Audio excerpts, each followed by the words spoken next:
participation should be there because today's again there will be a question answer classes, and we had completed till history of presenting illness and summary in our last class. Okay, and I had given you the differentials and how to approach to those differentials. Okay. So after that,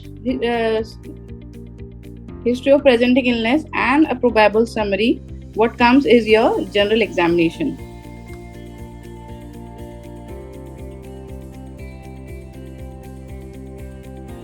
Okay, so take a photograph of this because we will start with question answers from general examination today.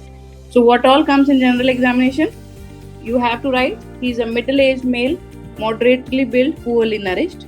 He is conscious, cooperative, alert, well-oriented to time, place and person. Why I have written everything in points so that you do not forget anything. Okay, so just take a photograph, or if you have time you can write down also. And once we complete this entire history, just jot down this complete history in your notebook, starting from patient presented to the last. Okay, because I am presenting you the complete history in a break-wise manner. Like last time we did HOPI, now we are doing general examination, physical examination and all that. So it will be in a break-wise manner because we are covering the question answers related to them. But after this, you write the entire history in one page and complete all together, so that you will realize that this is how you have to write a complete history. Okay, this will be a history of COPD. Then whatever cases are coming, the main body will be the same, only the positive findings of that particular case will change. Okay, so just write down the complete history of COPD at one place. So he is a middle-aged male, moderately built, poorly nourished. He is conscious, cooperative and alert. Then you have to mention he is well-oriented to time, place and person. Height is 160 cm, weight is 52 kgs, BMI is 20.3 kg per meter square. Vitals, pulse you will measure, it is 73 per minute, normal in rhythm. There is no radio-radial delay, no radio-femoral delay. All peripheral pulses are felt, no vessel wall thickening. Respiratory rate is 20 per minute. It is thoraco-abdominal type of respiration. Blood pressure is 110 by 80 mmHg measured in right upper arm. Temperature is 37.6 degrees centigrade, which is measured in the axilla. Now, if it is a case of only COPD, don't give unnecessary positive findings. I am giving you grade 2 clubbing present because I want to ask you the questions. Okay, what questions the examiner can ask when there is grade 2 clubbing positive in COPD. But when you are having a case of COPD, you mention clubbing is absent. Okay, now to mention all these things, there is a trick to remember, and the trick is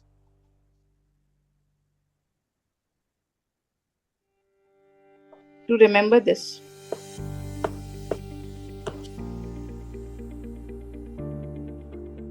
To remember this pallor, cyanosis, icterus, edema, lymphadenopathy and clubbing, the trick to remember is pickle.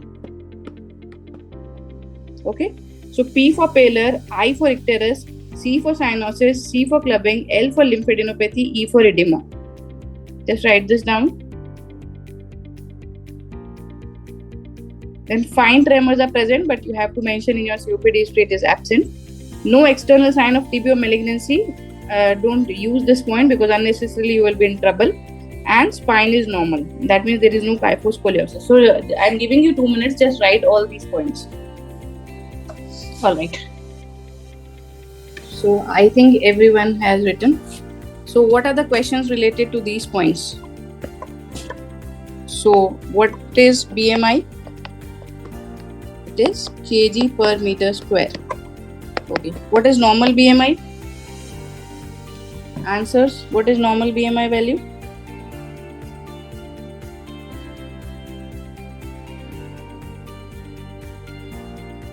You can type or you can speak, anything. What is the value of normal BMI? It is 18.5 to 24.9. When you call it as underweight, if it is less than 18.5. When you call it as overweight, when it is 25 to 29.9. And when you call it as obese, it is more than 30. So the basic question that the examiner will ask you related to BMI.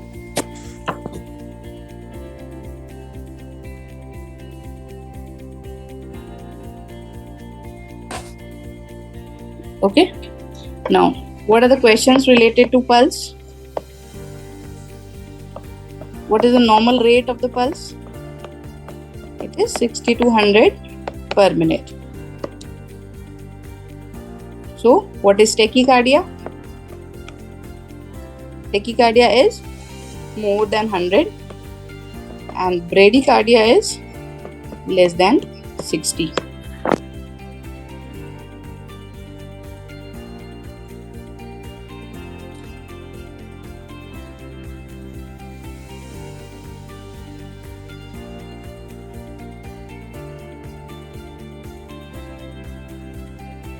So general causes of tachycardia: exercise can cause tachycardia, thyrotoxicosis can cause tachycardia.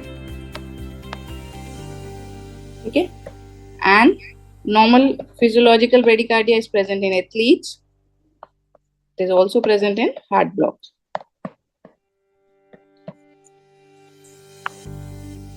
Okay, then the next question they will ask rhythm. What is the type of rhythm? So there can be regularly irregular rhythm or irregularly irregular rhythm. So what is the most common cardiac cause in which you find regularly irregular rhythm? Answers. Students, please participate actively, then only you will remember. In what condition you find regularly irregular rhythm?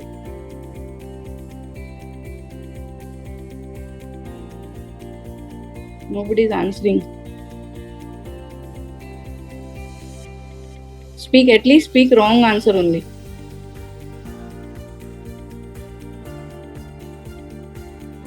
No one? So regularly irregular rhythm is seen in second degree heart block. And irregularly irregular rhythm, this is seen in atrial fibrillation. Very good. This is seen in atrial fibrillation. Okay. So the next question that will come is, what is the importance of pulse in a respiratory case? ये तो cardiac cause हो गए. But why are you measuring pulse in a respiratory case? Examiner will ask you. So importance of pulse in a respiratory case. क्यों pulse देखते हैं हम? So what is the condition in respiratory in which we get irregular pulse? So the condition is called as MAT. This is monofocal atrial tachycardia. Okay, and this is very commonly seen in COPD. Okay, you cannot appreciate this very frequently, but yes, this is commonly present in COPD. So this is some high level questions. Some examiners from PGI Chandigarh and all, they will ask you that importance of pulse in a respiratory cases. The COPD patients have monofocal atrial tachycardia, and in this there will be irregular pulse. And second thing, if there is CO2 retention, type 2 respiratory failure, the patient will have high volume pulse. Okay. So when we talk about the next question, that is amplitude of pulse wave, we have high volume pulse and low volume pulse. Okay. So if the patient is in type 2 respiratory failure, there will be high volume pulse. Okay. And low volume pulse, other than this type 2 respiratory failure, this high volume pulse is also seen in high grade fever, sepsis. Okay. Low volume pulse, you will find patient is in shock or he is in congestive heart failure. You will find low volume pulse. Okay. Then next point you mentioned radio-radial delay. What is the cause of radio-radial delay?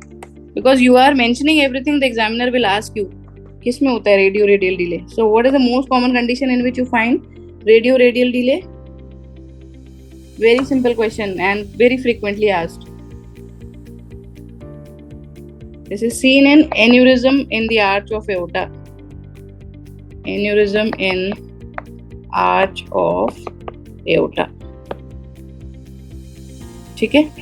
Radiofemoral delay. Answers from the students. What are the causes of radiofemoral delay?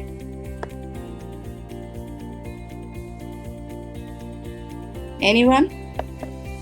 What are the causes of radiofemoral delay? This is an MBBS question. Coarctation of aorta and second, pulmonary embolism. Also sometimes you find, if there is a massive pulmonary embolism, you will find radiofemoral delay. Okay, then you mentioned in your history all peripheral pulses are present. So what are the peripheral arteries which you palpate other than this radial pulse? And what other arteries? कौन सी arteries are palpate करते हो? What arteries are palpated? Anyone wants to answer this? Which arteries are palpated? Name at least 2-3 arteries. 1, 2, 3, 4 बोलो. हाँ, किसी ने mic open किया है. Femoral artery. Femoral artery, very good. Dorsalis pedis. Dorsalis pedis. Brachial artery. Brachial artery. Someone has written in the group also. Brachial artery, very good. And popliteal artery and carotid artery and okay, so these are the peripheral arteries. Very good. Brachial artery, popliteal, femoral, dorsalis pedis, all these arteries are palpated. What is pulse deficit? What do you mean by pulse deficit? It's the difference between heart rate and pulse rate. Difference between heart rate and pulse rate. So only one common condition to remember, it is atrial fibrillation. Okay. What are the causes of absent radial pulse? Absent radial pulse is seen in severe atherosclerosis. Okay. And sometimes this can be an anatomical abnormality also.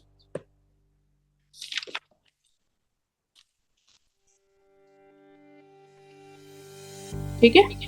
So all these are the questions that is related to pulse. इससे ज़्यादा और कुछ नहीं पूछेंगे वो. ठीक है. अब pickles को start करते हैं.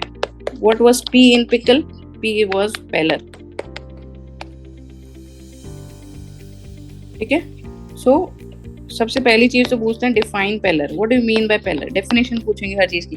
सो basic one line definition you should know. So this is defined as paleness in skin due to decrease haemoglobin content in the blood. So paleness in skin due to decreased hemoglobin content in the blood. ठीक है. The next question, what are the areas to examine pallor? Answer. What are the areas that you will examine?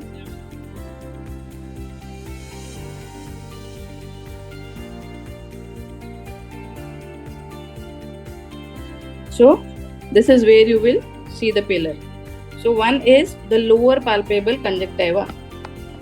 You will ask the subject to look up and lower the eyelids and retract down to look for pallor. So, this is lower palpable conjunctiva.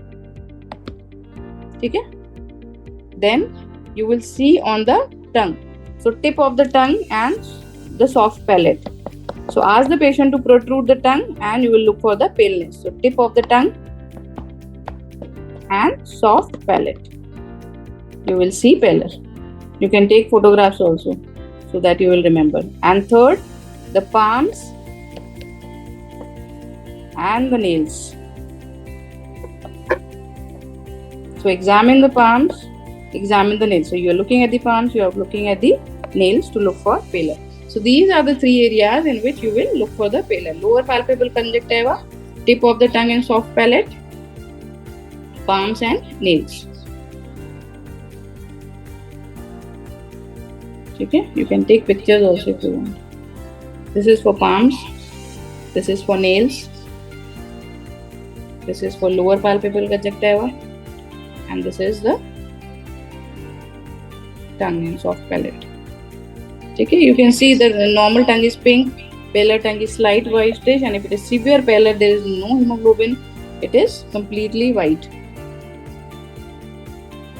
Okay. The next comes icterus.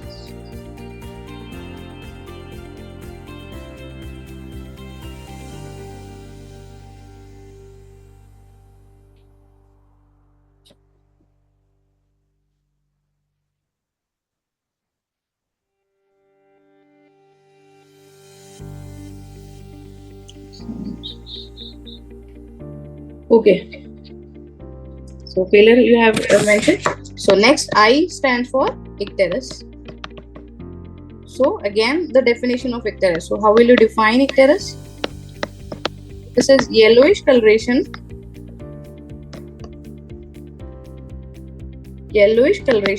or discoloration of skin, soft tissues, body fluids because of deposition of bile pigments. Okay, so yellowish discoloration of skin, soft tissues and body fluids because of deposition of bile pigments seen in jaundice. Okay, again you will see this icterus. Paler कहाँ देख रहे थे? Lower palpebral conjunctiva में. This you will see on upper palpebral conjunctiva. So ask the patient to look down and upper palpebral conjunctiva पे you will look for paler. And you can also see paler also yellowishness on your nail beds and palms. तो ये तो same रहेगा. उधर palms से nail beds पे आप icterus भी देख सकते हो और paler भी देख सकते हो. ठीक है. तो paler आपको lower palpebral conjunctiva पे देखना होता है. icterus आपको upper palpebral conjunctiva पे देखना होता है. Nail beds and palms are same. ठीक है. The next question that they will ask, what is the normal serum bilirubin levels? So normal serum bilirubin level is 0.2 to 0.8 milligram per deciliter. And when there will be clinical jaundice at a value more than, answer, 0.2 to 0.8 is normal serum bilirubin level in the blood. Clinically jaundice कब दिखेगा? Yellowish discoloration कब दिखेगा? When it is more than, answers from students, 1, 2, 3, 4, 5. More than, बोलो यार, answers बोलो. बोलोगे तभी तो याद रहेगा.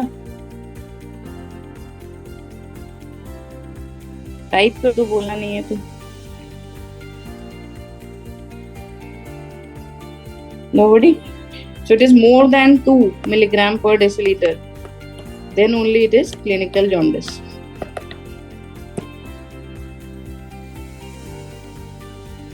Okay. The next question they will ask, what is carotenemia? Now anyone wants to answer this? What is carotenemia?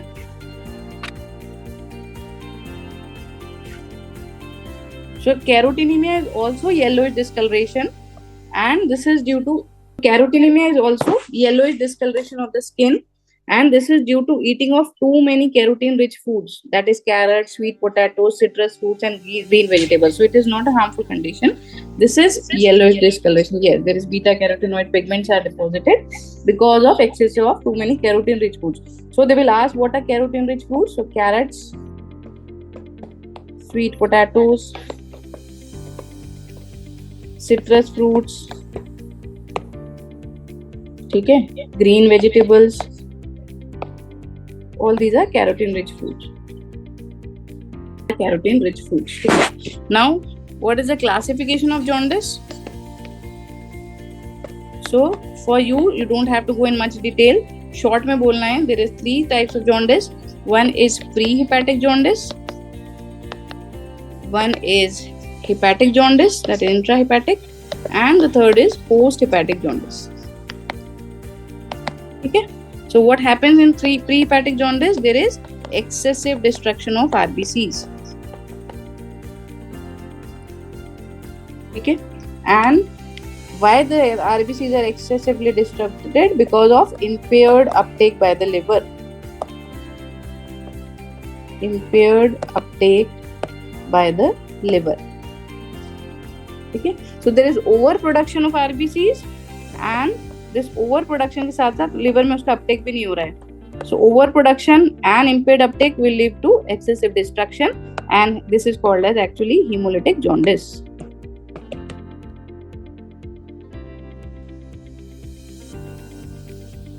Okay, what happens in hepatic jaundice? The liver cells are damaged. The liver cells are damaged, so they will cause decreased conjugation. Okay, and they will cause increase in serum bilirubin concentrations. And what happens in post-hepatic? There is obstruction to the flow of bile. Okay, so this will cause decreased excretion. ठीक है, यहाँ पे conjugation नहीं हो रहा है, यहाँ पे excretion नहीं हो पा रहा. So again, it will cause increase in serum bilirubin level, and this is called as obstructive jaundice. So don't need to go in detail. अगर basic classification पूछेंगे तो बस इतना ही बोलना है. There is pre-hepatic, hepatic, and post-hepatic. In pre-hepatic, there is overproduction of RBCs and impaired uptake by the liver, which causes excessive destruction of red cells, and this is hemolytic jaundice. Hepatic में there is damage to the liver cells, because of which there is decrease in conjugation, and in post-hepatic there is obstruction to the bile flow, which will cause decrease in excretion, hence it is leading to obstructive jaundice. ठीक है, these are the questions related to icterus. इससे ज़्यादा नहीं पूछेंगे.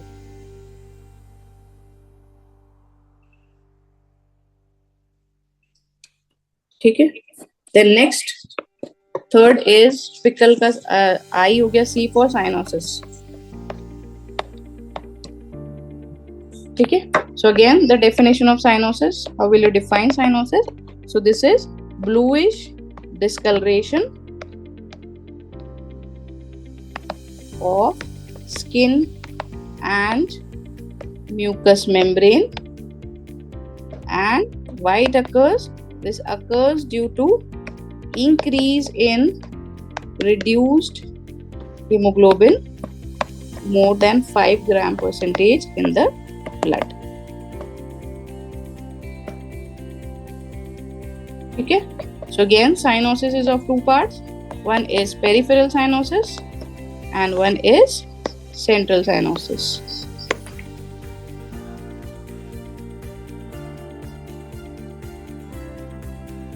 Okay, so bluish discoloration of skin and mucous membrane, which occurs because of increase in reduced hemoglobin. So how to remember the causes of peripheral? देखो peripheral में क्या होगा? Periphery में blood नहीं पहुंच पा रहा है. Why? Because of local vasoconstriction. The most common reason will be local vasoconstriction. Any obstruction is there. Okay, there is slowing of blood. Blood का flow कम हो रहा है ना? Hard. So slow blood का flow कम होने के क्या क्या reasons हो सकते हैं? Patient shock में है तो blood flow नहीं होगा. Patient type 2 respiratory failure में है तो proper oxygenation नहीं हो रहा, blood का flow नहीं हो रहा है.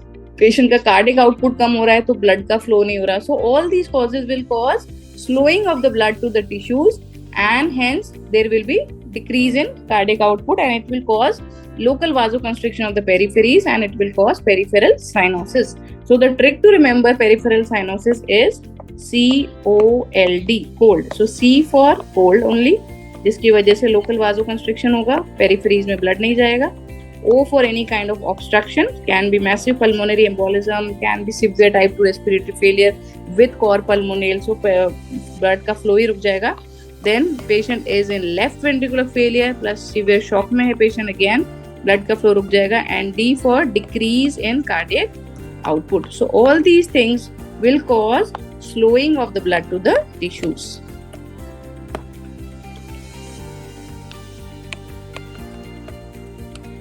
ठीक है, so remember the cause of peripheral cyanosis with cold.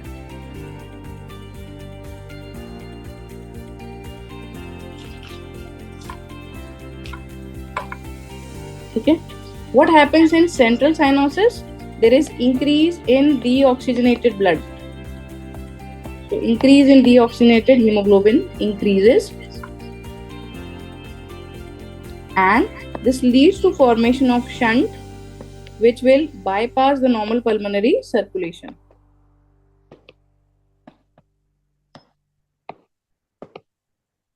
Okay, and because of this shunt there will be defective gas exchange.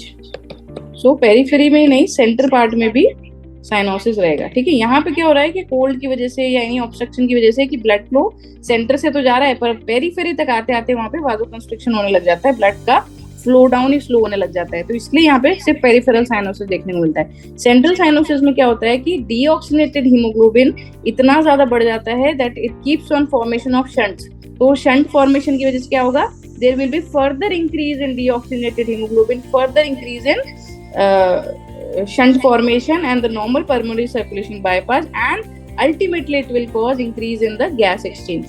ठीक है, so that is why there occurs central cyanosis. So what is the trick to remember central cyanosis? What are the causes in which the deoxygenated blood increases? The trick to remember is PALMS. So P stands for polycythemia, and what is the reason for this polycythemia?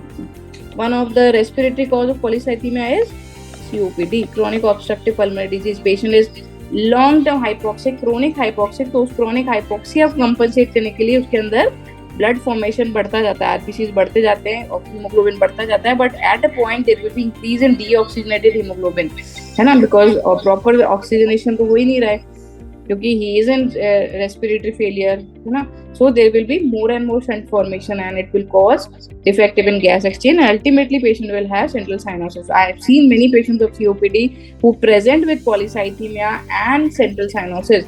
You do not have to give you have to correct oxygen in these patients. Hypoxia को correct करो तो polycythemia अपने आप correct होता है and the cyanosis part resolves itself. So these are chronic COPD patients with type 1 or type 2 respiratory failure. So you have to treat their type 1 respiratory failure also and you have to treat their type 2 respiratory failure also. Okay, so you have to give oxygen, you have to give NIV support to this patient. So once the hypoxia is resolved, the polycythemia part will be resolved, the shunt will be resolved, the deoxygenated hemoglobin will be resolved and cyanosis will be resolved. Okay, so no need to go for venesection in these patients every time. First correct the pathology. Okay, so my purpose to explain this is every time when you see a polycythemia and COPD patient, don't directly go for venesection. First try to correct the cause. If then also if there is no improvement, you can go for venesection. Okay, then high altitude. Okay, so there will be decrease in oxygen concentration at high altitude. Okay, then lung collapse, no space for gases to flow. ठीक है,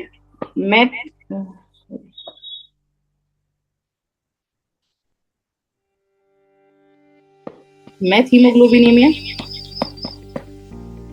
and shunt formation. Shunt can be physiological shunt, pathological shunt because of embolism, infarction, anything. Okay, so all these will cause central cyanosis. Okay, so the examiner wants to listen basic things from you. You don't have to go for very high-fi things. Okay, they will ask you the pathophysiology bit behind peripheral and central cyanosis. So just one or two lines you have to say that in peripheral cyanosis there is either local vasoconstriction or there is decrease in the cardiac output if the patient is in shock or failure. That will cause stagnant of the blood to the tissues, and because of which as the blood flows, the amount of blood reaching to the peripheries will decrease and it will cause peripheral cyanosis. Whereas in central cyanosis there is more and more deoxygenated hemoglobin, because of which there is more and more shunt formation and there is a defective gas exchange. The main cause, respiratory cause of central cyanosis is chronic COPD patient with type 1 or type 2 hypoxia who is presenting with polycythemia. Okay? And the other causes, lung collapse will not give you way for gaseous exchange. High altitude there will be decrease in oxygen concentration, methemoglobinemia. Okay, or other causes of shunt formation. Okay, and the last question that will be asked: what are the areas to see cyanosis?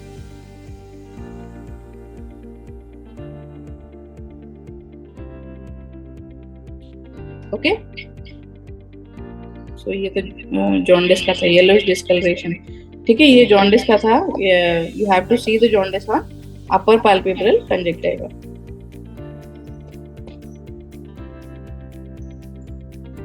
Okay, I think I've missed the picture for diagnosis. Okay, no issues. So what are the areas where you will see cyanosis? So usually these cyanoses are seen in the dependent parts of your body. That is nail beds. You can see ear lobules. You can see. This is for peripheral cyanosis. Periphery is को dependent part में देखना होता है. So nail beds and ear lobules. Whereas central cyanosis you will see on tip of tongue, lips, and nose also.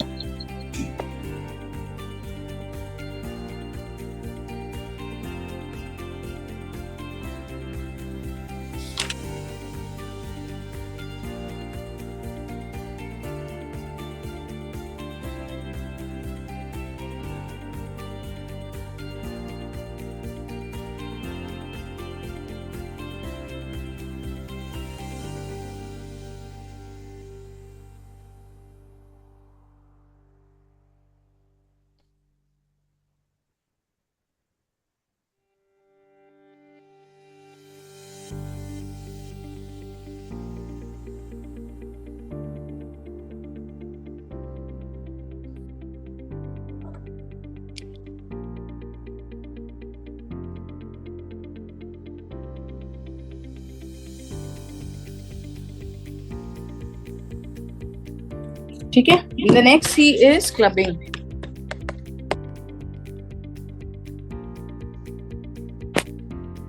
Okay. So again, the first question will be definition of clubbing. So how will you define clubbing? This is bulbous enlargement of the soft part of nail bed.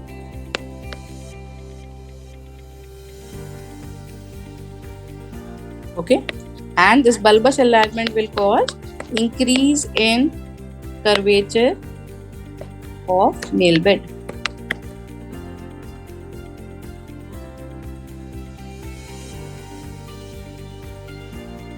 Okay.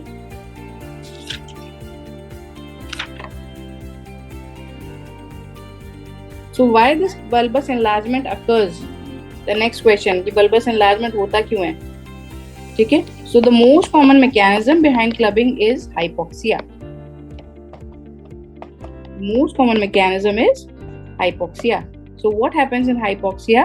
Because of this hypoxia, there is interstitial edema. Okay, and this interstitial edema will cause the softening of distal phalanges. इतना ज़्यादा interstitial oedema होने लग जाता है कि आपके distal phalanges जो है वो एकदम सॉफ्ट होने लग जाते हैं, और इसी की वजह से there is bulbous enlargement and increase in curvature of the nail bed. ठीक है. So increase in curvature of the nail bed will cause interstitial edema and that will cause softening of distal. So you have to mention the answers in 1 to 2 lines only. बहुत ज़्यादा दिमाग नहीं लगाना है.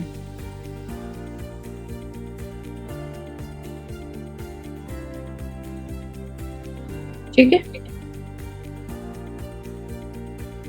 Now, what is the grade of clubbing? Another most important question, and I hope all of you know this thing. What is the grade of clubbing? Grade 1, grade 2, grade 3 and grade 4. So grade 1 means normal.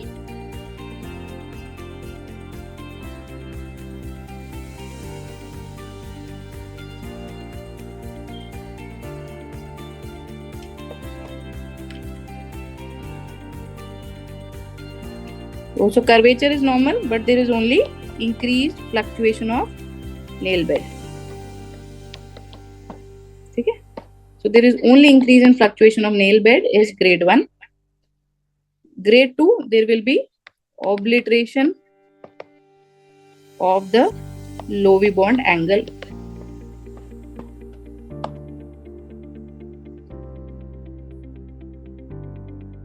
ठीक है. What is Lovibond angle? So Lovibond angle is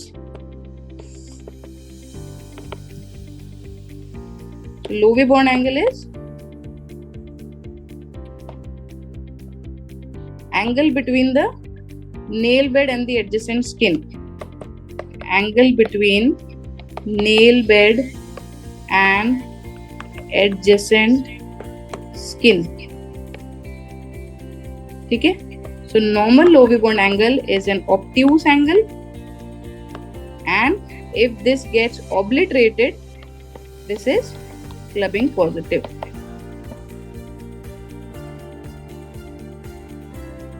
ठीक है. Grade 3 में क्या होगा?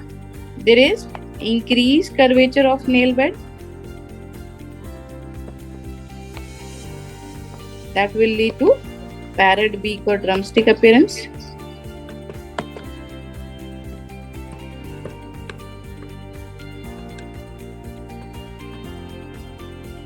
Drumstick appearance. And grade 4 is HOA. What is HOA?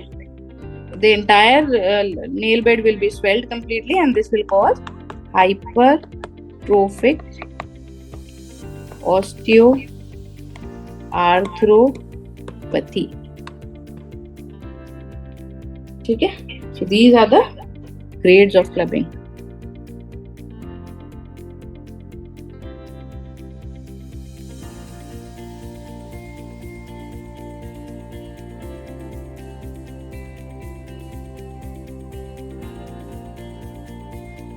ठीक है. So grade 1 में only there will be increase in fluctuation of nail bed. Now why the fluctuation of nail bed is increased? The mechanism is because of hypoxia, chronic hypoxia. There is interstitial edema, and there will be softening of distal phalanges. There can be physiological causes also because of shunt formation and all that. There will be capillary stasis, and that can cause edema, and this can also cause clubbing.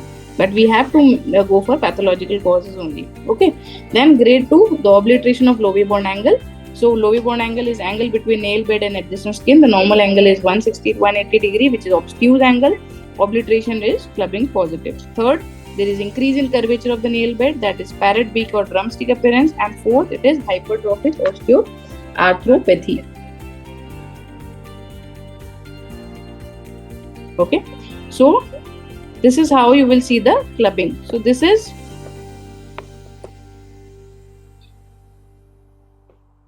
सबसे पहले चीज जो आप clubbing check करने के लिए क्या करोगे? You have to hold the nail bed with 2 fingers, and with 1 finger you have to palpate from above. So you can see, एक फिंगर ये, एक फिंगर ये, 2 फिंगर से पकड़ रखा है, and with 1 finger you will palpate it from the above. Okay. And if there is excessive fluctuation, ये आपका nail bed है. ठीक है. So अगर आप ऊपर वाली फिंगर से, इस फिंगर से जब palpate करोगे, and if there is excessive fluctuation on this nail bed, that means it is clubbing positive. That means there is interstitial edema, and there is softening of the distal phalanges. ठीक है. Then you can see the Lovibond angle in the next figure. There is the angle is normally obtuse angle, that is the angle between the nail bed and the adjacent skin. ये आपका nail bed है और ये आपकी adjacent skin है. तो ये nail bed और adjacent skin के बीच का जो angle बन रहा है, that is called as Lovibond angle.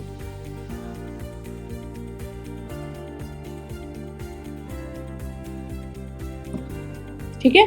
So normal angle is obtuse angle, 160 degree normal है. लेकिन जब ये obliterate हो जाता है, now the angle is obliterated, so this is a clubbed finger. ठीक है. So clubbing is bulbous enlargement of the soft part of the nail bed, and because of softening of the distal phalanges. So this is your clubbed fingers. Okay. What is Shamroth sign? So you will approximate both the nail beds of both the hands, and there is a diamond shaped fossa which is present in normal fingers. Obliteration of this nail bed is Shamroth sign positive. The diamond shaped fossa is not seen in this clubbed finger.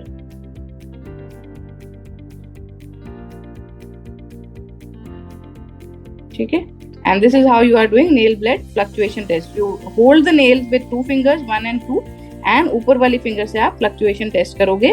And if there is excessive softening of the distal phalanges, excessive fluctuation, that means it is clubbing positive. So these are the basic questions only. They will be asked in clubbing. ठीक है? And in our case, I mentioned you the patient is having clubbing grade 2 positive. Okay, so if you will say clubbing grade 1 positive or grade 2 positive or grade 3 positive, immediately the question that will come from the examiner, what are the causes of clubbing in COPD? So answer from the students. If I am presenting a case of COPD, every COPD has clubbing, the answer will be no. Every COPD will not have clubbing. But if I am mentioning clubbing in my history, then what are the causes of clubbing in COPD? This you should answer. Either type or speak. What are the causes of clubbing in COPD? Very simple question. So one question, COPD with lung cancer. If the patient is having malignancy, there will be clubbing. And second, if it is COPD with underlying interstitial lung disease, specifically the COPD are smokers, so ILD should also be smoking related ILDs. So what are the causes of main smoking related ILDs? The next question that will cause clubbing. So IPF, RBILDs and DIPs. ठीक है? So you can see each and every question is interrelated. ठीक है? Clubbing तो आपकी history बहुत simple होनी चाहिए. Try to give negative findings only. Positive जहां भी बोल दिया वहीं फंस जाओगे. ठीक है? तो जब आप पिकल को मेंशन कर रहे हो और आपके पास सिर्फ सीओपीडी का केस है और क्लबिंग अगर दिख रही है पेशेंट में तो आपको डेफिनेटली मेंशन करना पड़ेगा. ठीक है? क्योंकि examiner is going to see your patient. Okay, अगर very clinically you can see the clubbing in the patient, then you have to mention the clubbing. But the next question the examiner will ask that every COPD will have clubbing. So no, all COPD will not have clubbing. A very severe acute exacerbation of chronic COPD can have clubbing. Otherwise there must be some underlying disease along with COPD, whether it is an ILD or it is a lung cancer, that will have clubbing. Okay, and the next question, what are the causes of clubbing? ठीक है? So what are the causes of clubbing? Again you have to go in a system wise manner. So there will be respiratory causes, there will be cardiac causes, there will be GI causes, there will be endocrine causes. ठीक है? So what are the cardiac causes? Respiratory point clubbing के lung abscess लिखते जाओ, bronchiectasis, empyema,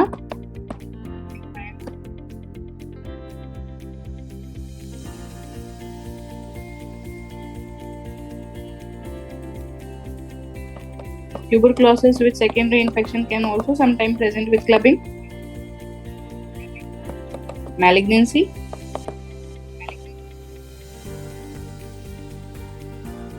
and COPD sometimes alone, or COPD with malignancy, or COPD with ILDs. So all these are the respiratory causes of clubbing. What are the cardiac causes of clubbing? Infective endocarditis, atrial myxoma, congenital cyanotic heart disease. GI causes, ulcerative colitis, Crohn's disease, cirrhosis, and hepatopulmonary syndrome. And endocrine causes, myxedema, Graves' disease, and acromegaly. ठीक है? Write the answers. So moving ahead, next क्या आता है? Clubbing हो गया, अब क्या बच गया? lymph nodes. Okay, I hope my speed is okay because we need to cover a lot of things. So what all lymph nodes you have to examine? The neck and the axillary region.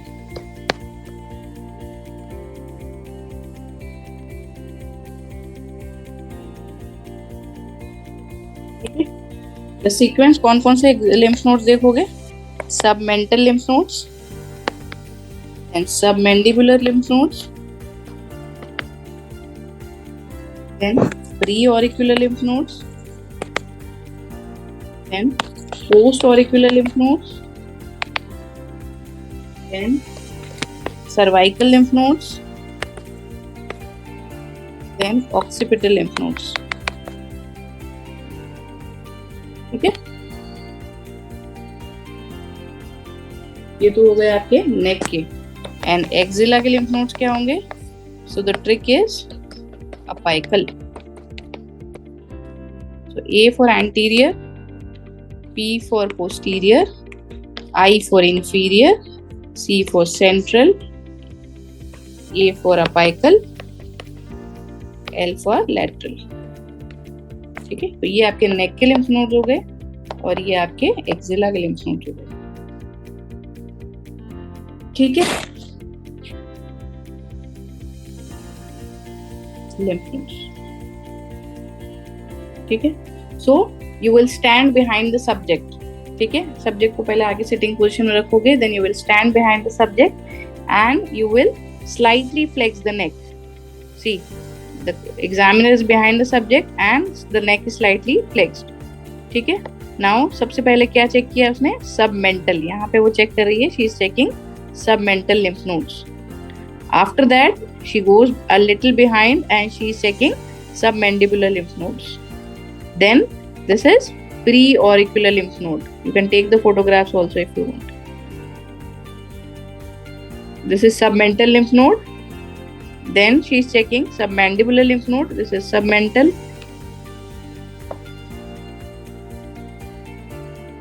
Okay. Then she is checking submandibular lymph nodes. Then she is checking preauricular lymph nodes. ठीक है, then she is checking postauricular lymph nodes.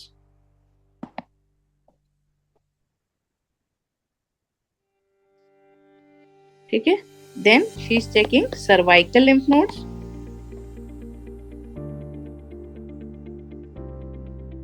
And last she is checking occipital lymph nodes.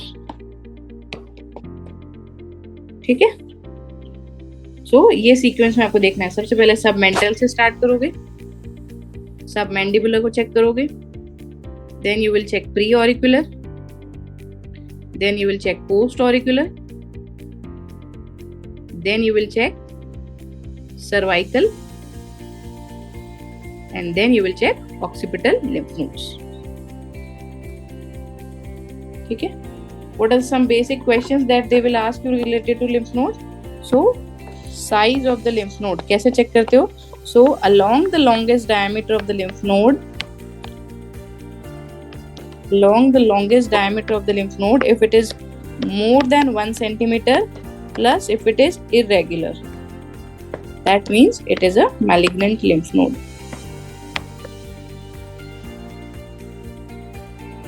ठीक है, lymph nodes are normally these lymph nodes are rubbery and elastic in nature. ठीक है, if it is a firm lymph node, this is of tuberculosis, and if it is a hard lymph node, this is more towards malignant lymph node. So with experience only we can differentiate between firm and the hard. The pathologist can understand better whether it is a firm lymph node or a hard lymph node.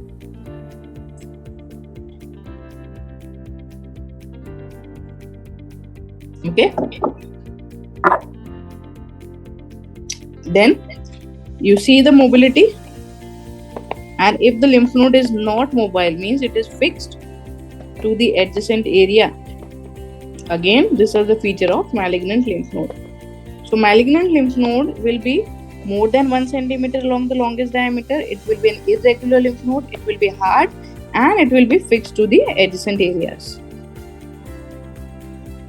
ठीक है, if there is tenderness, that means there is inflammation around the areas where the lymph nodes are being drained. So usually the malignant lymph nodes are non-tender lymph nodes. And if it is a tender lymph node, means there is some certain kind of infection has occurred. Can be abscess and cold abscess or tubercular abscess. Okay. And finally, what are the causes of lymph nodes? So you have infective causes. So any kind of infection, can be tubercular, it can be bacterial, it can be viral. Okay. Then there are inflammatory causes. Then there are malignant causes. Malignancy में AML can cause lymph nodes, CML can cause lymph nodes, CA lung can cause lymph node, CA breast can cause lymph node. ठीक है. And fourth is drugs, that certain drugs can cause lymph nodes. So edema. So again, define edema. So this is swelling of skin and subcutaneous tissues. Okay. And why this occurs? This occurs because of excessive accumulation of fluid in the interstitial space. Okay. So swelling of skin and subcutaneous tissues, and because of excessive accumulation of fluid in the interstitial space, is defined as edema. So you can classify this as edema into two types, either localized or generalized edema, or the thing which is more important for us is pitting or non-pitting edema.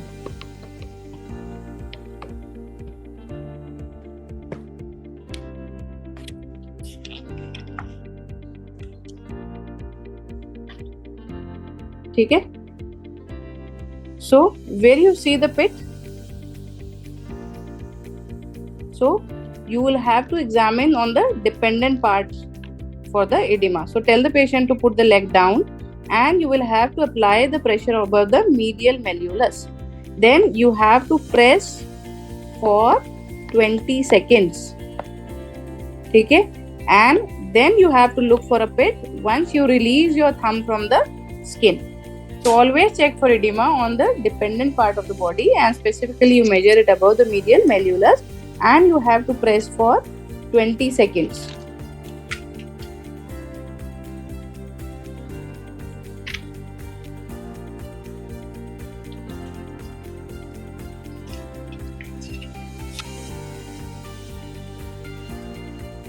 ठीक है. Now what are the next question? What are the causes of edema? So there are two parts, pitting edema and non-pitting edema. So what are the causes of pitting edema?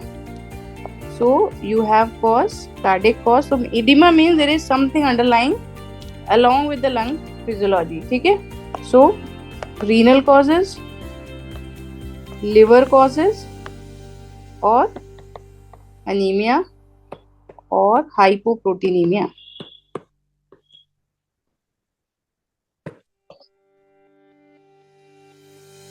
ठीक है. What are the serious causes? Congestive heart failure. If the patient is COPD with poor pulmonale, again means right heart failure. ठीक है. Renal causes, there is nephrotic syndrome or acute nephritis. ठीक है. Liver, cirrhosis of the liver or hepatitis, and anemia or hypoproteinemia.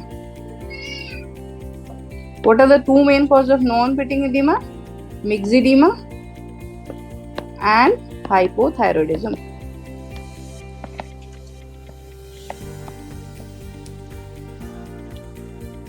ठीक है. The next question the examiner will ask, how will you differentiate whether the edema is because of cardiac cause or renal cause or liver cause, or it is because of anemia? So if it is a cardiac cause, yes, if it is a cardiac cause, there will be edema, or a respiratory cause means COPD with right heart failure or pulmonale. So patient will have edema plus patient will also have shortness of breath.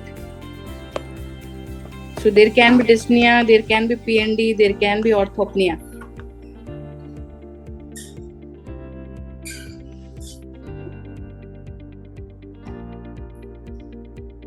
If it is a renal cause, means there will be edema, plus there will be puffiness around the face. That means periorbital edema. Okay. If it is liver, means there will be edema, plus there will be ascites also. And if it is because of anemia, there will be generalized edema, not only on one part, but can be generalized edema. So these are some peculiar points that you can mention to differentiate between the different systems. Okay? So these are the common questions that they will ask. Chale aage? Okay. So these are the 4 basic things that they will ask in edema. So I think pickle is complete, and I think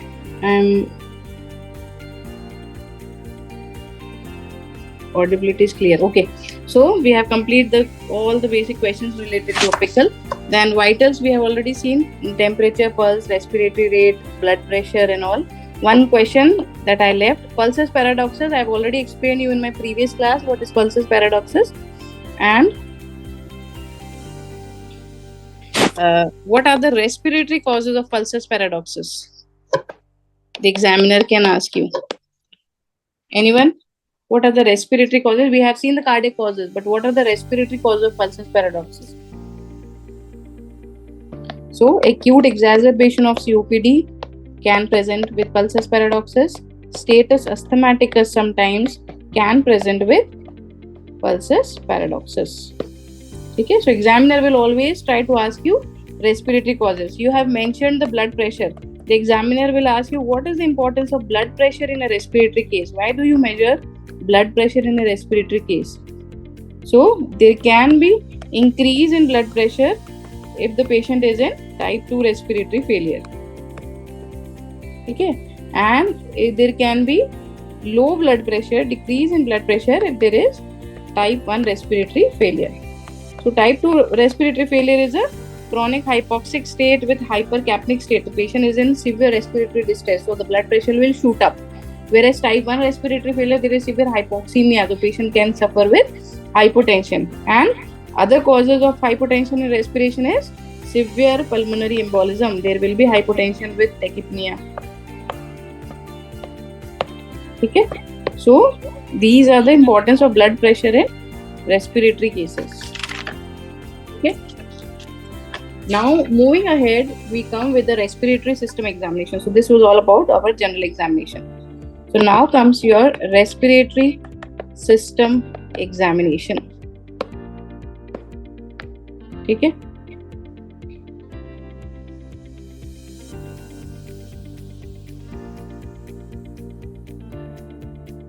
General examination we have seen.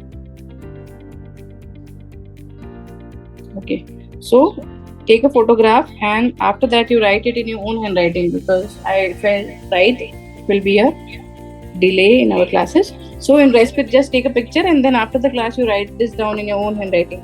So in respiratory system examination, you have to first mention the upper respiratory tract, nasal cavity normal, oral cavity you can mention it normal, or you can, if there is something abnormality, you can say that oral thrush is present, pharynx is normal. Okay. After upper respiratory tract, you will come to lower respiratory tract. So first is inspection. So chest is barrel shaped, bilaterally symmetrical. Trachea appears to be central, because in inspection you cannot say surely that it is central. आपको सिर्फ लगेगा कि वो central में है. So it appears to be central. Apex beat cannot be visualized. Use of accessory muscles of respiration, अगर present है तो present बोलो, absent है तो absent बोलो. There is no dilated vein, scar, sinus visible on the chest wall. Kyphoscoliosis not present. Drooping of shoulders अगर है तो बोलो, नहीं है तो not present. Indrawing of the intercostal space अगर है तो बोलो present, नहीं है तो बोलो not present. Then next point in inspection, 9th point is chest movements are bilaterally symmetrical and diminished in all the areas. Okay. After inspection will come the palpation. So all inspectory findings are confirmed by palpation. First point. Trachea central in position. Second point. Apex beat palpable in left fifth intercostal space, medial to mid clavicular line. No local raise in temperature. Movement of chest bilaterally symmetrical and diminished in all areas. Now, what are the areas? The next question. किस areas में you have to see the movement of the chest? So it is supraclavicular, infraclavicular, memory, suprascapular and infrascapular areas. ठीक है? So this is about palpation. Then tactile vocal frequency decrease in all areas. So what are the areas in which you will check the tactile vocal frequency? Supraclavicular, clavicular, infraclavicular, memory, axillary, infraxillary, suprascapular, interscapular and infrascapular. So 9 areas examiner will ask you what are the 9 areas in which you will measure the tactile vocal frequency.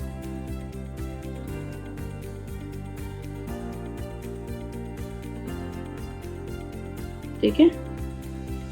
Then measurements, your transverse diameter you have to mention, AP diameter you have to mention, because you have measured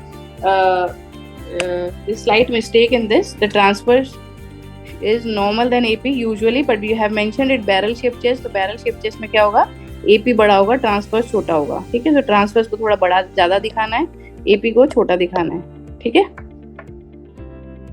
Then you will mention the chest circumference. So take a picture of this also. And after my class, note this down in your history. Chest circumference you will measure in expiration and inspiration.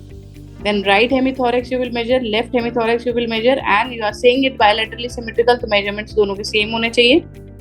Then chest expansion you will see, right hemithorax, left hemithorax, again it should be same. Total expansion is 1 centimeter.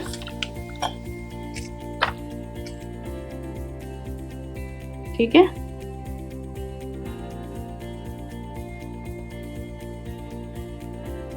So this is about inspection and palpation. So let's talk about inspection and palpation only today, and percussion and auscultation will go in the next class because already it is 8:30. We have to cover a lot of questions. Okay?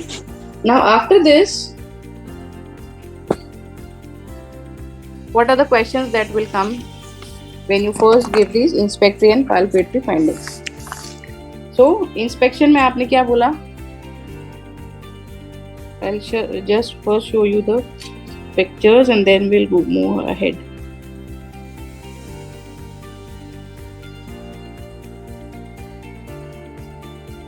Yes. So shape of the chest is normally it is bilaterally symmetrical, and normally the transverse diameter is more than the AP diameter, and it is 7.5. But when you are saying it is a barrel shaped chest, your AP diameter will increase as compared to your transverse diameter. Okay? So how will you measure this transverse diameter? You have to keep the 2 cardboards by the side of the patient and measure the diameter, and then you put 1 cardboard in front and 1 cardboard at the back, and then you measure the diameter. That becomes your AP diameter.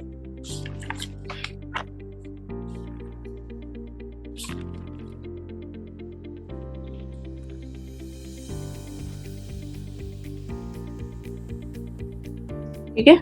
So chest is bilaterally symmetrical. You have to compare both sides, and you are palpating in all the 6 to 7 regions. ठीक है ना? Regions we have already mentioned. कौन से regions पे आप mention करोगे? ठीक है? आपने inspection में क्या बोला? Palpation में क्या बोला था? There is no local rise in temperature. So you have to check the temperature. You have to check the tenderness also. So you will check this with the help of the palm of your hands. You will use the palm of your hands and put it on the chest, and you will see whether there is any local rise in temperature or there is any tenderness present. Okay? So if suppose there is local rise in temperature or tenderness, that means there is some underlying malignant foci is there that can make a rise in temperature. Okay? Then you will see the movement of the chest. The chest movements are bilaterally symmetrical. So कैसे आप check करोगे? You have to see the anterior chest movements and you have to see the posterior chest movement. So for the anterior chest movement, you will stand in front of the patient. You will put your fingers in the entire rib cage and thumb at the center of the manubrium sterni, and then ask the patient to inhale and exhale, and you will have to see the movement of the thumb. So the movement of the thumb should be bilaterally symmetrical. If it is reduced, that means the chest is not bilaterally symmetrical. So those findings will come in the case of fibrocavitary lung disease. Okay, so when we'll see the case history of FCLD, you will see what are the positive findings. But COPD, you are mentioning it is bilaterally symmetrical, so thumb movement should be same. So this is how you have to see. So you put the palm on the lower rib cage, the fingers should be parallel to the ribs and thumb should be in the center, and see the equal movements of the thumb up and down. Okay.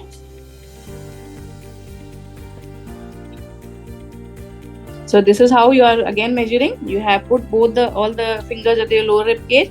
Look both the thumb movements whether it is symmetrical or not. So if it is not symmetrical, those positive findings will come in cases of pleural effusion. If it is underlying big mass, or if it is a fibrocavitary lung disease, you will see asymmetrical chest. But in COPD, we have to mention it is bilaterally symmetrical. Then you will have to look for the apical chest movement. So put the fingers in the supraclavicular notch and stand behind the patient and see the movement of the thumbs once again, and again this should be bilaterally symmetrical. So 3 points you are measuring: apical movement you are seeing, anterior movement you are seeing, and posterior movements you are seeing. So for the expansion of the chest at posteriorly, you tell the patient to cross both the hands, just as it is shown in the picture. Cross both the hands, and then you stand behind the patient. Again, hold the rib cage from the lower side and keep the thumb at the center, and you have to see the movement of the chest. Okay. So this is how the patient will cross the hands in the front, you will stand behind, and then you will look for both the thumb movements whether it is symmetrical or not. So this is a general method you will have to check in all the cases. Okay, we are not going to show these images again and again when we discuss the other cases. We will only see the positive findings in the other cases, and we will see what are the findings in pleural effusion, FCLD, mass, and all that. But this is how you have to generally present a case. Okay, so this will not be discussed in each and every case presentation. So please check the photographs. Okay. Then what next point I told you? I told you about palpation, position of trachea. It was central in position. So how will you check the position of the trachea? So you have to put the tip of your index finger and the ring finger on the sternoclavicular joint. Okay, see the image. One is your index finger, one is your ring finger, and both are kept at the sternoclavicular joint. And then you have to feel the tracheal rings with the tip of the middle finger, and you have to see whether it is going central or it is going here and there. ठीक है. See in the next finger again, side से लिया हुआ photograph है. So you are putting the tip of your index finger and ring finger on the sternoclavicular joint, and then you have to feel the tracheal rings with the tip of the middle finger. This is the palpatory finding for trachea.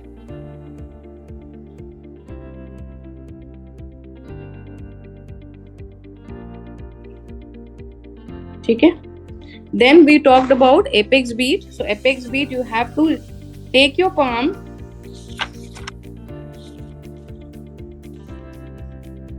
okay. So apex beat, you have to palpate with the palm. Again, your fingers should be parallel to your ribs.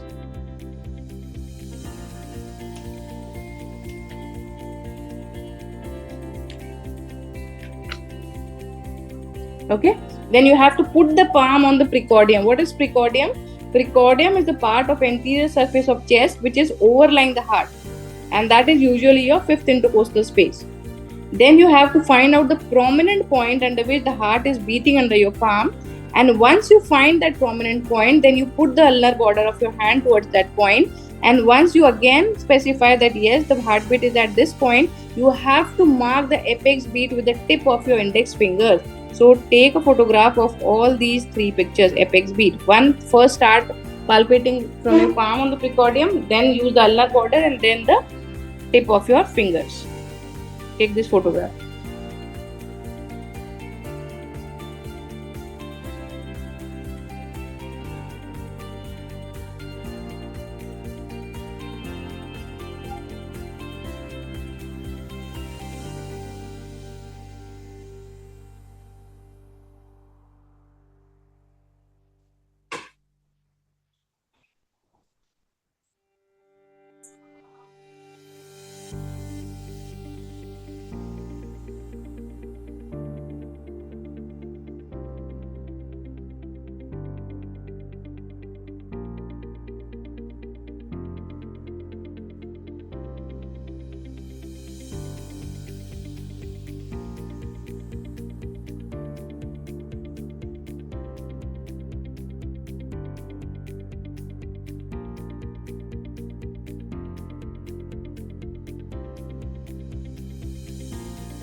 चलो, so I think you have seen all the photographs. ठीक है?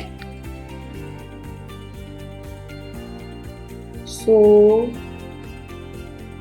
okay, tactile vocal parameters. These are tactile perceptions or vibrations communicating to the chest wall during the act of phonation via larynx, trachea and bronchi.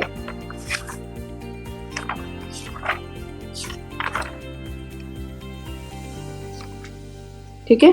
So again you will measure this tactile vocal parameters with the ulnar pod of your hand, and you tell the subject to speak either 1, 2, 3 or 99, 99, and you measure this TVF in all the 9 parts. कौन कौन से 9 parts थे that we have already mentioned. वहाँ सब पे हाथ रख के आगे पीछे सब जगह आप tactile vocal parameters को measure करोगे. ठीक है? So percussion will not take today. It will be very hectic. We'll complete with the inspection and palpation only. ठीक है? Okay. So now, what are the questions that will come? You have seen inspection and palpation, and you have seen the photographs. ठीक है? So now, what are the questions?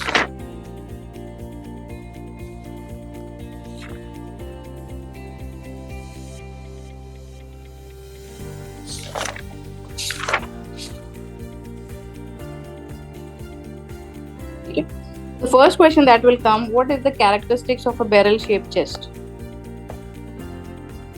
Characteristics of barrel chest. Okay? So, normally our transverse diameter is more than AP diameter, but in barrel-shaped chest, the AP diameter will increase. But normally क्या होता है? Transverse is more than AP diameter and the ratio is 7:5. Then your ribs become more horizontal.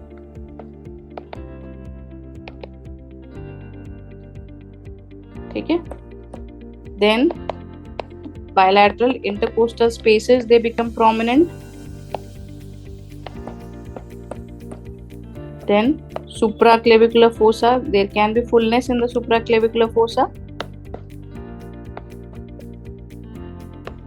ठीक है? There can be accessory muscles which are prominent if the patient is using. I always think that I'll be able to cover everything in the class, but my questions never end. I have such an endless list of questions that even today I will be able to cover only inspection and palpation, and percussion and auscultation we'll take in our next class. Okay, but this is only going to help you a lot. The more the questions you are going to cover, the more your viva will become better. Subpostal angle will become wider. So these are 5 to 6 characteristics. So they can ask you what are the characteristic feature of barrel shaped chest on inspectory and palpatory findings. So you will have to mention the AP diameter is more, कितना more है वो आप बता देना. The ribs become more horizontal.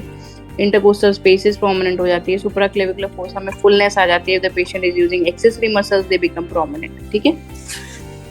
Then what are the shapes of chest? Abnormal shapes of chest.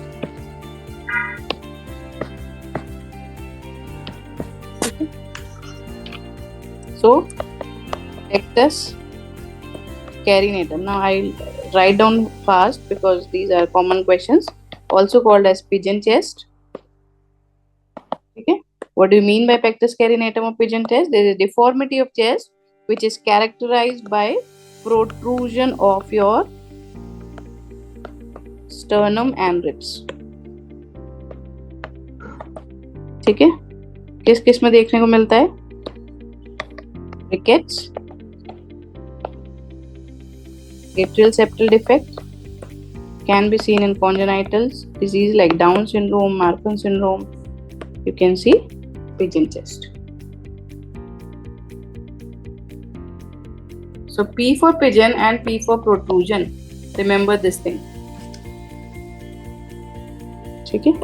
Second is pectus excavatum और funnel shaped chest. So name में क्या है? केव. केव का मतलब क्या होता है? गड्ढा. केव मतलब कहते हैं ना खाई होती है या एक गुफा कह दो. तो गुफा में क्या होता है? गड्ढा होता है. फनल में क्या होगा?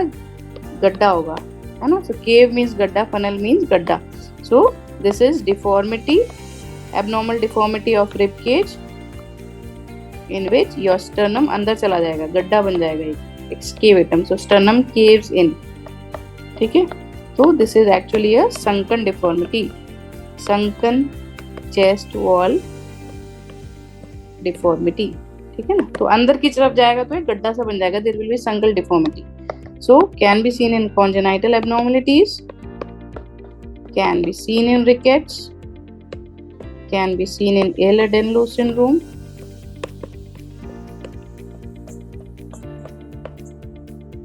ठीक है, then what are the causes of unilateral bulging of the chest? ठीक है, हमने क्या बोला, बायलैटरली सिमेट्रिकल है, बट एक तरफ बल्ज भी तो हो सकता है. So what are the causes of unilateral bulging? So if it is massive pulmonary embolism, sorry massive pleural effusion, tension pneumothorax,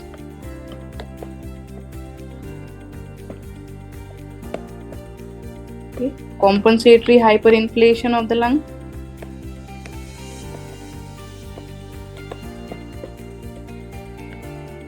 ठीक है, so there will be unilateral bulging. What are the causes of unilateral flattening? तीन common causes जो एक साथ चलेंगे हमेशा, fibrosis, collapse, हमेशा साथ साथ चलता है, तो फ्लैटनिंग हो जाएगी. फाइब्रोसिस हो गया, लंग का कोलैप्स हो गया. ठीक है, there is congenital agenesis of one lung, एक लंग है ही नहीं, एजेनेसिस ऑफ वन लंग. ठीक है, देन मैक्लियोड सिंड्रोम. ठीक है, देन पोलैंड सिंड्रोम. ठीक है, देन operate हुआ है, there is pneumonectomy, you have operated one part, the lung has been removed, pneumonectomy, or after decortication. So all these are the causes of unilateral flattening. What is macleod syndrome? The patient has viral infection in the childhood, कुछ 8-10 साल पहले उसको viral injury हुई होगी, and उसकी वजह से there is hypoplasia of the pulmonary vasculature. So viral infection in childhood, because of this after 8 to 10 years there is hypoplasia of the pulmonary vasculature along with obliterative bronchiolitis, that is macleod syndrome. ठीक है, and what is Poland syndrome? P for Poland and P for pectoralis. So congenital absence of the pectoralis muscles along with S for syndactyly, that is called as Poland syndrome.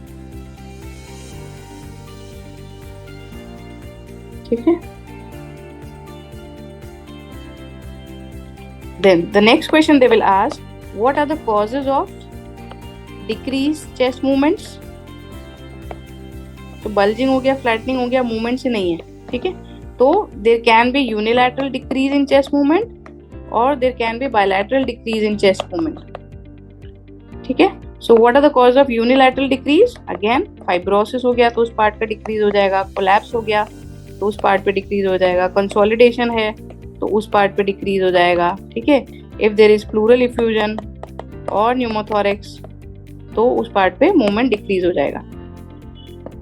Bilaterally decreased emphysema. क्यों emphysema में chest movements नहीं होते?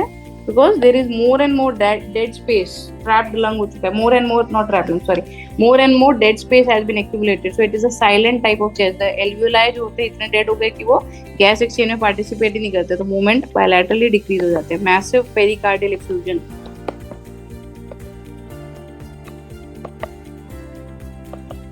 ठीक है, if there is a large mediastinal mass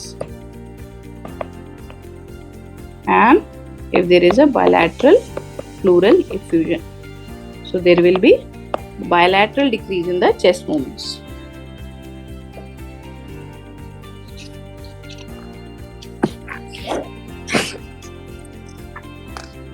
Okay. Then you mentioned in your history that patient was using his accessory muscles. So the question will come, what are the accessory muscles of respiration? What are the accessory muscles of respiration? So sternocleidomastoid, scalenus, anterior, medial, posterior, serratus anterior,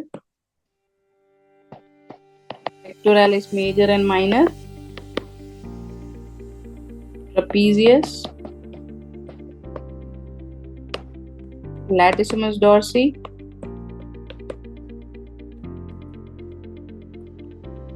ठीक है, erector spiny, then quadratus lumborum. These are the accessory muscles of respiration.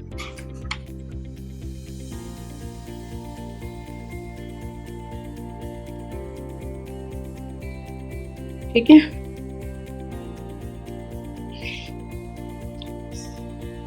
So I hope you must be tired, but let's stretch some more questions. Next, what is kyphosis? Backward bending of the vertebral column.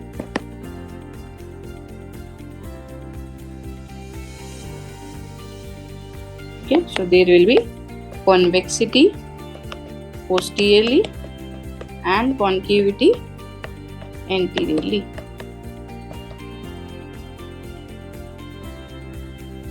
Scoliosis, lateral bending. Lateral bending of spine with rotation of vertebra.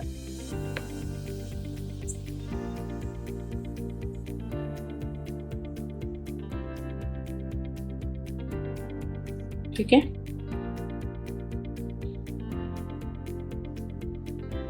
What are the normal types of respiration?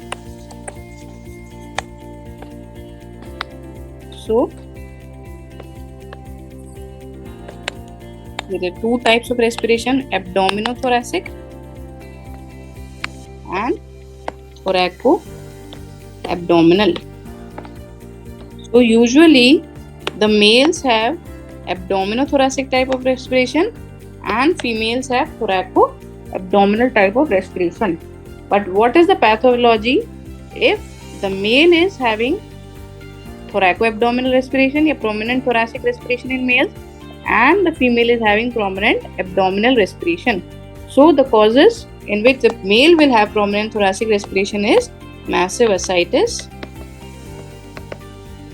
or if there is any intra-abdominal mass.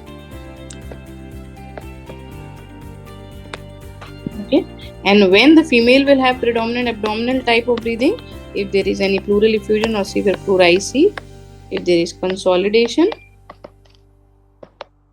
or if there is severe emphysema.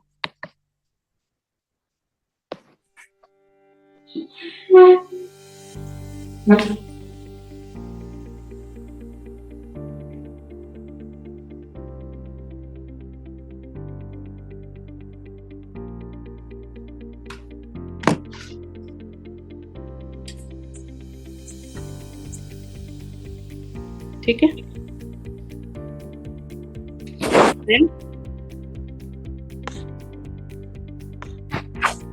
what are normal respiratory rate?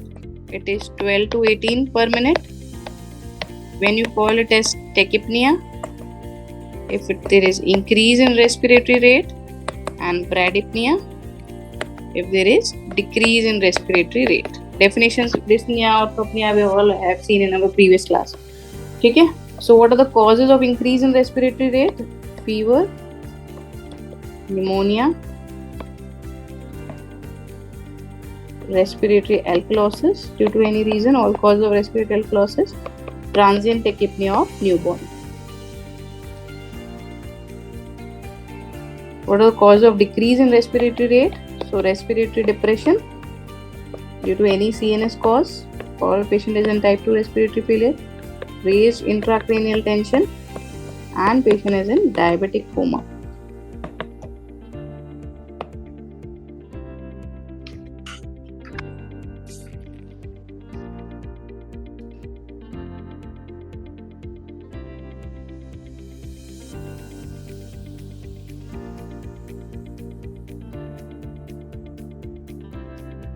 Then abnormal other respiratory breathing. What is Kussmaul's respiration?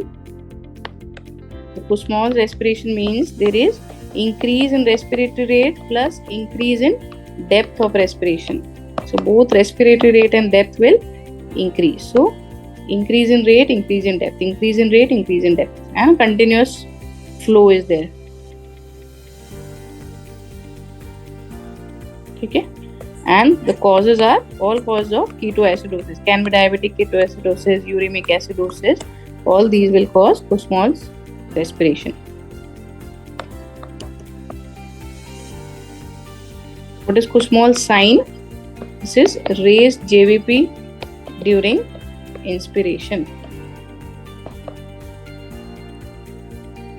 That is called as Kussmaul's sign.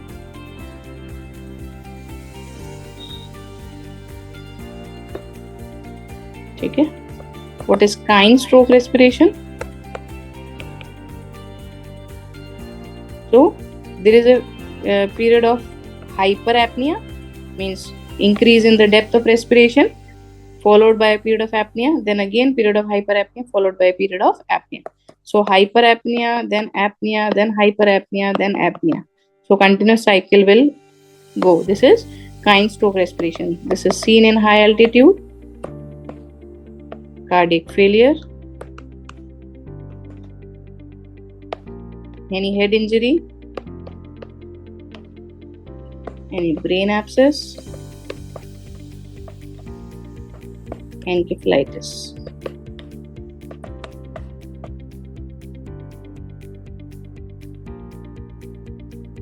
Okay. And third is Biot's respiration. Biot's respiration, there is irregular amplitude and frequency, means there is increase in depth, then normal, then apnea, then increase depth, increase depth, increase depth, then sudden apnea, then decrease in depth, then apnea. So there is no regularity. So there is irregular amplitude and frequency, means there will be sometimes quick, shallow inspirations, then there can be regular or irregular periods of apnea. ठीक है, तो quick and shallow respiration आएंगे वो भी regular होंगे, फिर apnoea के जो एपिसोड आएंगे वो भी रेगुलर होंगे, कोई फिक्स नहीं होंगे. ठीक है. And usually this is seen in the brain stem lesions. So B for Biot's, B for brain stem diseases. So brain stem lesions leading to respiratory depression, it will cause and Biot's breathing.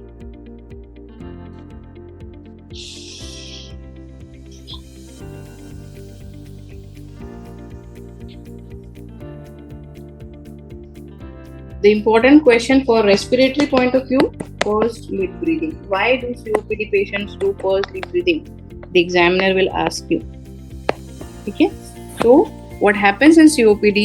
These patients will purse their lips during expiration. Pursing जो करते हैं वो कब करते हैं? Expiration में they will do the pursing of the lips. So what will happen? There will be increase in the expiratory flow rate with less of the effort. Patient को effort कम लगाना पड़ेगा और उसका expiratory flow rate जो है वो बढ़ जाएगा. ठीक है? So this will cause increase in airway pressure during expiration and it will reduce the degree of airway collapse.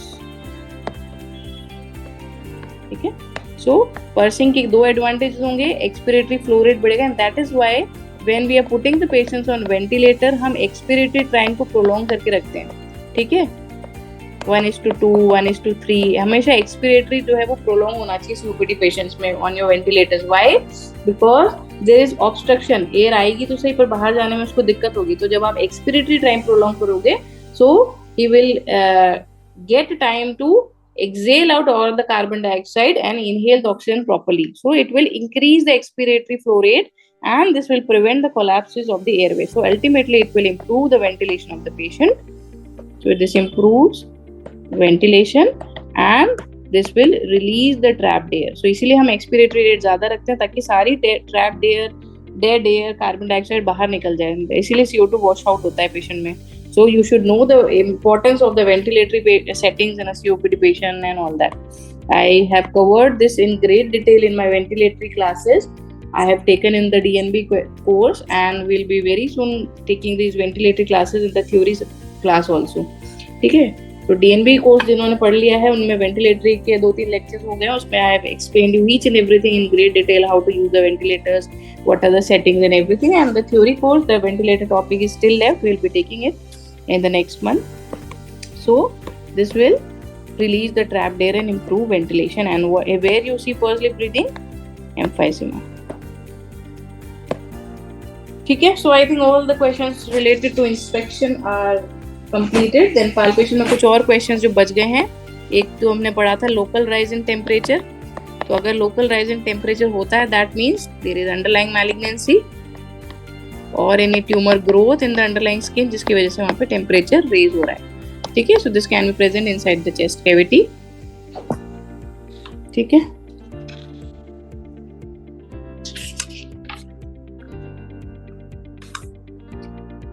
then trachea is central or shifted. So then the question comes, what are the causes of displacement of trachea?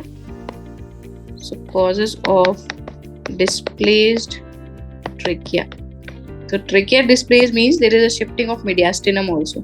ठीक है, so what are the causes if the trachea is shifted towards the same side or opposite side? Now causes are very common. हमने इतने सारे causes पढ़ लिए, तो अब आपके दिमाग में rapidly question causes आ जाने चाहिए. So collapse, fibrosis, ठीक है, pleural effusion with underlying mass,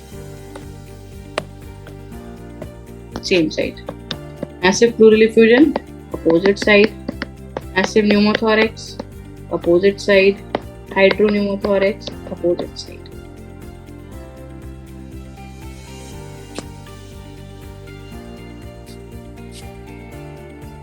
ठीक है, again causes of shifting of apex beat, same causes रहेंगे. ट्रेकिया शिफ्ट हो रही है, apex beat भी शिफ्ट हो सकती है. So again same side, collapse, fibrosis, fibrothorax, scoliosis, all these will cause shifting of apex beat towards the same side. Opposite side, the cause again will be same, pleural effusion, massive pneumothorax and hydropneumothorax.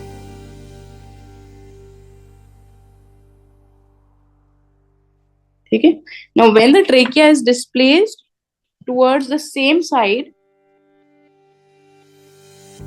or whether it is displaced to the opposite side, what happens sometimes, the clavicular head of the sternocleidomastoid will also become prominent, है ना. So because of the tracheal displacement, either it is pulled towards the same side or pushed towards the opposite side, there is undue prominence of the clavicular head of sternocleidomastoid on one side, and that is called as trail sign. Okay, and why this trail sign comes positive? Because sternocleidomastoid and trachea, they both are enclosed by same deep fascia of the neck. तो जब trachea pull होगी तो उस side का sternocleidomastoid का clavicular head prominent हो जाएगा. अगर trachea displaced दूसरी साइड होगी तो उस साइड का ये prominent हो जाएगा, and that is called as trail sign. Sometimes examiner asks you what is trail sign. ठीक है, so this is undue prominence of the clavicular head of sternocleidomastoid on one side, and this is happens because your sternocleidomastoid trachea, they are both enclosed by the same deep fascia of the neck. तो वही same side के causes वही हो जाएंगे, collapse, fibrosis, opposite में वही massive pleural effusion and tension pneumothorax. And one last question related to tactile vocal fremitus. What are the causes of raised tactile vocal fremitus and decreased tactile vocal fremitus? So causes of raised tactile vocal fremitus, consolidation है अंदर. ठीक है, now tactile vocal fremitus का मतलब क्या होता है? These are tactile perceptions when the vibrations are communicating to the chest wall. ठीक है, तो आपका ब्रोंकस जो है ना वो पेटेंट रहना चाहिए, तभी तो एयर पास होगी.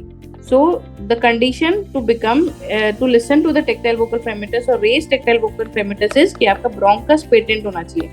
तो कोई भी अंडरलाइंग पैथोलॉजी है उसके साथ साथ आपका पेटेंट ब्रोंकस है, तो क्या होगा कि वो पेटेंट ब्रोंकस से वो सारी नोट जो है वो ट्रैवल होके उस पैथोलॉजी में पहुंच जाएगी और उसको लाउड साउंड सुनाई दे जाएगी. ठीक है ना। तो लंग कंसोलिडेशन है, साथ में वो किसी पेटेंट ब्रोंकस के साथ कम्युनिकेट कर रहा है, तभी तो एयर ट्रैवल करेगी. So the condition to increase tactile mucous fremitus is your bronchus should be patent. Then only the air will travel and it will be heard in a loud noise. So consolidation with patent bronchus, any superficial lung cavity with patent bronchus. ठीक है. If there is fibrosis or mass again over a major airway, that means again the bronchus is patent. So if there is any communication with the major bronchus, the bronchial breath sounds will be transmitted to the area of pathology. When we'll see the auscultation, we will see what is bronchial breath sound, what are vesicular sound, and this will cause increase in tactile vocal fremitus. What are the cause of decrease? यहाँ bronchus patent है, यहाँ पे bronchus क्या हो जाएगा, आपका obstruct हो जाएगा. तो आपका main bronchus ही जब obstruct हो गया तो क्या होगा, साउंड जो है वो ट्रैवल ही नहीं करेगी. साउंड जब ट्रैवल ही नहीं करेगी, उसको पाथवे नहीं मिलेगा जाने के लिए, तो वहां पे आपको साउंड सुनाई नहीं देगी. ठीक है. तो जो भी चीज ब्रोंकस को ऑब्स्ट्रक्ट करती है, तो bronchial obstruction due to any cause, sound will not transmit. Patent bronchus है तो ब्रोंकियल ब्रेथ साउंड ट्रांसमिट होके पहुंच जाएगी. Thicken pleura, again the sound will not transfer. ठीक है. Pleural malignancy, the sound will not transfer. Chest wall edema of chest wall. So all these things, they will obstruct the bronchus and they will not give the pathway of the sound to travel, और आपका TVF decrease हो जाएगा. And absent TVF, बिल्कुल ही नहीं सुनाई देगा. So massive pleural effusion, कहाँ से साउंड जाएगी, ब्रोंकस पूरा ही बंद हो गया, एयरवे कम्युनिकेशन पूरा ही बंद हो जाएगा. So massive pleural effusion, tension pneumothorax or massive pneumothorax or hydropneumothorax. If the patient is deaf, there is deaf mutism. ठीक है. vocal cord paralysis or tumor of the vocal cord. So there will be absent tactile vocal fremitus. ठीक है.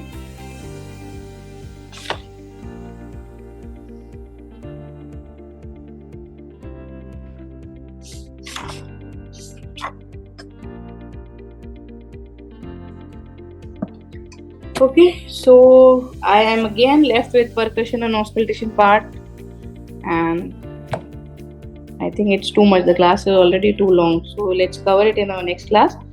Auscultation, percussion, and finally the questions related to COPD we'll take in our next class. Okay, so I am winding up with the class. On all of you must be tired, so just revise all the previous 2 lectures, then come for the third class, and we'll announce after 3 to 4 days we'll take the next class.